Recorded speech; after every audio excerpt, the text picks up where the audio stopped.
Da, știu că te îngrași de sărbători, știu că pui câteva kilograme în plus și te gândești, lasă, o să le dau jos mai târziu. Magia sărbătorilor de iarnă a cuprins ca într-o poveste. Dar ce nu știi tu este că în felul ăsta faci un foarte mare prejudiciu sănătății tale.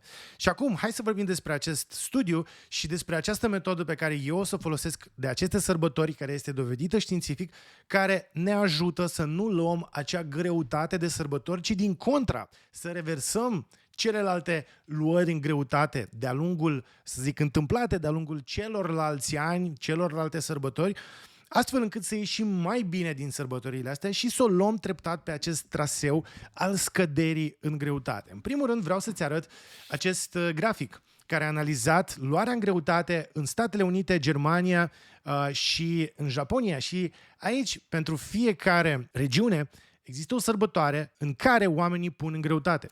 Și vedem că atât în Statele Unite cât în Germania, imediat în ianuarie, imediat după sărbători, punem în greutate. De ce? Pentru că ne schimbăm ritmul, da? Ne schimbăm stilul de viață, stăm acasă, sunt sărbători, se gătește foarte mult în casă și atunci noi mâncând mâncare, chiar dacă e de acasă și pare sănătoasă, mâncând acest exces de mâncare, da? Deci chiar dacă e gătit acasă, mâncând exces, ajungem la această toxicitate energetică. Adică avem mai multă energie decât avem nevoie în noi și această energie se transformă în trigliceride care se depun ulterior în grăsime. Ce putem să facem noi este, în primul rând, să ne dăm seama că acest lucru o să vină.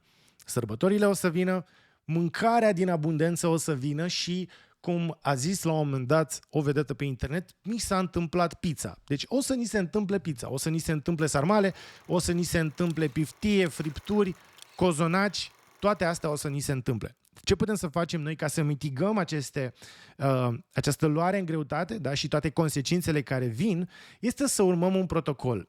Un protocol de fasting sau de reducere intermitentă a aportului caloric, reducere intermitentă a energiei, dar nu o să vă recomand fastingul intermitent, acela clasic de mâncăm 8 ore, după aia 16 ore ne odihnim, pentru că în alea 8 ore de sărbători, adevărul este că putem să mâncăm foarte mult și atunci acest intermittent fasting nu o să fie suficient. Ce ne propune studiul respectiv, și o să punem primul slide, este o dietă de tipul 5-2.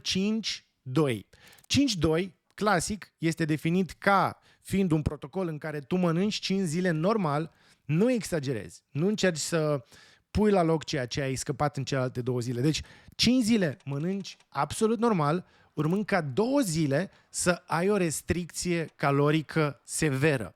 Asta înseamnă că în unele studii oamenii nu mănâncă deloc, deci 0 calorii, ceea ce mi se pare foarte drastic, destul de drastic și n-aș putea eu să fac asta. În alte studii, restricția calorică se face până la 500 de calorii pe zi, adică mănânci 500 de calorii pe zi. Să presupunem că tu ai nevoie de 2000 de calorii, 2500 de calorii pe zi, 3000 de calorii, tu mănânci doar 500 de calorii. Deci, 5 zile mănânci normal, 2 zile mănânci doar 500 de calorii. Poți să-ți calculezi, să-ți iei un calculator de calorii, să vezi cât are un prânz, dar în principiu un prânz normal cu o ciorbă și cu o carne și cu un pic de garnitură, o salată, o să aibă cam aceea 500 de calorii și tu mănânci doar masa aia pe parcursul întregii zile. Acum, studiul despre care vorbim a luat un pic o altă abordare, iar oamenii care au participat la studiu au mâncat 730 de calorii. Deci 730 de calorii, putem vorbi despre un prânz ca lumea. Totuși, în acest studiu, oamenii au mâncat 730 de calorii sub formă de shake și shake-ul acela, în mod cert, era proteic. De ce e important să ai o mare parte formată din proteine în acele 2 zile? Este pentru că atunci când ții o restricție calorică atât de mare, corpul tău o să mănânce din propriile tale proteine, corpul tău o să mănânce inclusiv din mușchi și ca acest lucru să nu se întâmple, e bine ca tu să compensezi cu un shake proteic sau cu mâncare intens proteică, adică să mănânci ouă, să mănânci carne, să mănânci nu știu, lactate, surse bogate în proteine. Și, bineînțeles, un shake proteic vine super la îndemână în cele 2 zile. Astfel, studiul a inclus 22 de persoane, un grup care a ținut acest regim și un grup care a fost grup de control, care au mâncat absolut normal și au început la sfârșitul lui noiembrie să țină acest regim până undeva la sfârșitul lui ianuarie. Deci asta înseamnă undeva la 2 luni, mai exact au fost 50 și ceva de zile în care oamenii aceștia au ținut acest timp de fasting, de intermittent fasting sau restricție intermitentă a energiei. 5 zile au mâncat, 2 zile au mâncat 730 de calorii, reprezentând un shake proteic și alte alimente proteice. Ce au făcut în plus a fost să ia tot felul de suplimente. Ei au luat, de exemplu, turmeric, șofran, coenzima Q10, calciu, multivitamine, fibre probiotice și omega-3. Deci, suplimente plus 730 de calorii pe zi, timp de 2 zile, după care mâncat normal. Ce s-a găsit în acest studiu a fost o scădere a greutății pe care oamenii de știință nu o consideră semnificativă, dar, din nou, revenind la acel grafic de sus în care vedem că oamenii de regulă pun undeva la 1% din propria greutate de sărbători, în studiul acesta s-a constatat că cei care au ținut acest regim, din contra, au slăbit în medie 1,3 kg. Deci vin sărbătorile, avem o abundență de mâncare, dar noi slăbim în greutate. Un alt lucru care mi se pare mult mai important, pentru că greutatea în sine nu contează atât de mult, ci impactul asupra sănătății al acelei toxicități energetice care pune greutate pe noi este important. Ceea ce mi se pare foarte mișto și punem în acest slide-ul 3, ceea ce vedem în acest grafic este că indicele HOMA a scăzut în grupul care a ținut acest timp de fasting intermitent. Vedem că nivelul de insulină a scăzut, da? Indicele HOMA este un indice care ne arată o predispoziție, un risc de a face diabet, da? Deci grupul de control are un risc mai mare de a face diabet după sărbători,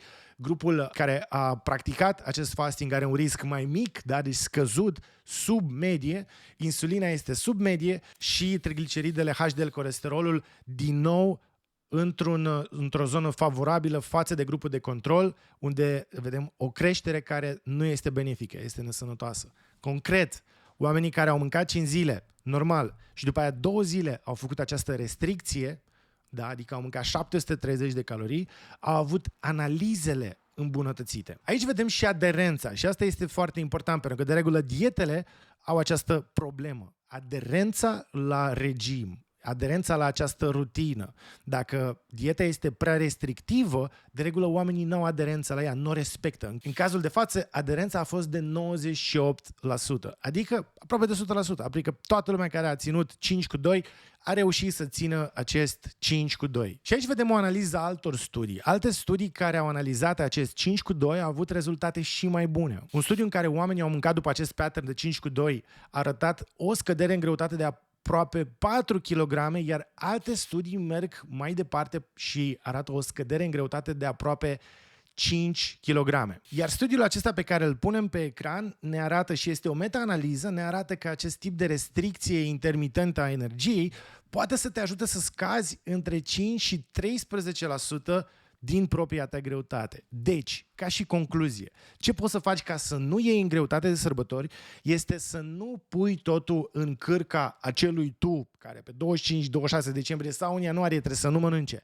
ci să începi efectiv de acum, de astăzi. Îți setezi 5 zile în care mănânci normal, 2 zile în care mănânci maxim 700 de calorii, reprezentând majoritar proteine. Îți iei un shake proteic, ce-ți recomand eu ca să nu pierzi din masă musculară este să faci și sport în acele zile, adică să faci ridicări de greutăți și în zilele dinainte, dar și în acele 2 zile să ridici greutăți ca să stimulezi masa musculară și să nu pierzi din masă, ci mai degrabă din grăsimea ta de pe corp și de pe organe, astfel respectând acest regim începând de acum, o să te obișnuiești în așa fel încât de sărbători să poți mânca normal, cum îți place ție să mănânci, ulterior făcând aceste 2 zile de restricție și ținând acest regim până la sfârșitul ianuarie.